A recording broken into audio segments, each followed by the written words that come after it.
Alors dans cette vidéo, je vais montrer cette caméra de la marque Anran. Anran, ça doit être la 4e ou 5e même caméra que je teste chez eux. Et pour dire à quel point je les apprécie, ces modèles, c'est ce que j'ai installé comme système de sécurité autour de ma maison. Et celle-ci va aller près de la porte d'entrée. Donc elle n'est pas fixée pour le moment. C'est plus simple pour la montrer. Il y a un système de fixation à 3 points, on a tout ce qu'il faut pour faire l'installation. Et après, clac, on vient clipser le truc dessus. Il y a un câble USB-C qui nous a pas servi simplement parce qu'il n'y en a pas besoin.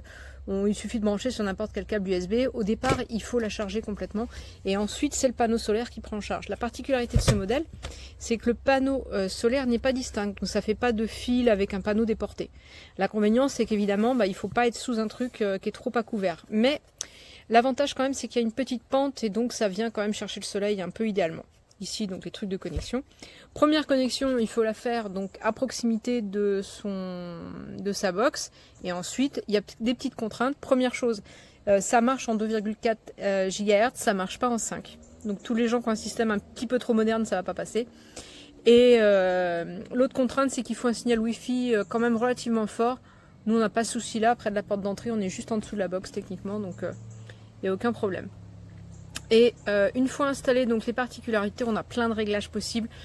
Et moi, ce que j'aime bien là où on va la placer, c'est qu'on va avoir en fait des notifications. Je vais pouvoir échanger avec les personnes qui sont à la porte. En général, ce sont les livreurs. Et c'est plutôt pas mal. La petite limite dans ce système, c'est la course.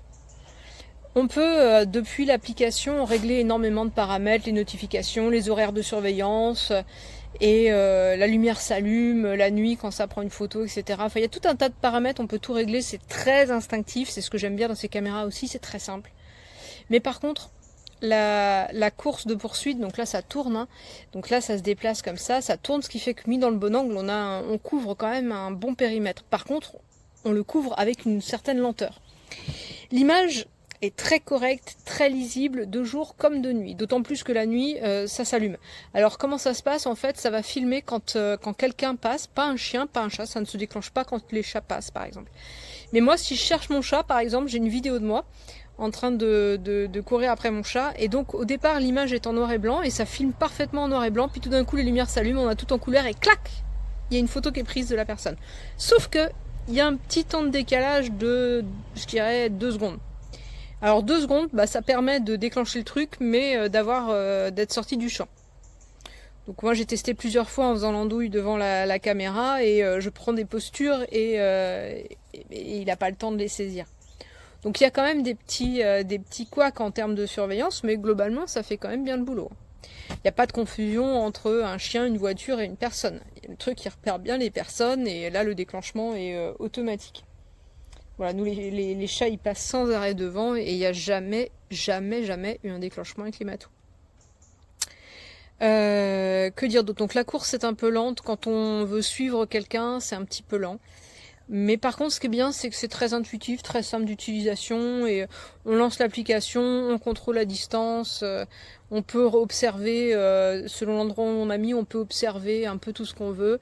Et on peut s'éloigner un peu de la maison quand même. Nous on en a une deuxième qui est installée au bout d'une terrasse, il n'y a aucun problème.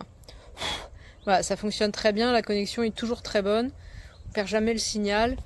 Donc ça c'est pas mal. Et en fait une fois qu'on l'a chargé à bloc, le panneau solaire suffit très largement pour l'utilisation qu'on a. Voilà, donc c'est plutôt pas mal. Alors en dessous on va pouvoir avoir accès aux trucs qui permettent de connecter. Donc il y a le truc d'étanchéité en silicone, et on va avoir le bouton recette et la carte pour mettre une carte SD.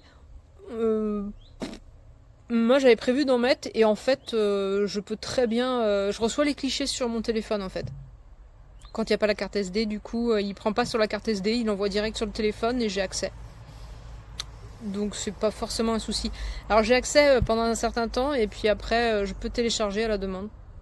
C'est le fonctionnement de chez Anran. Il y a des options payantes et des options gratuites et le gratuit suffit largement. En tout cas elle est très très bien comme toutes les autres de cette marque, c'est assez fiable.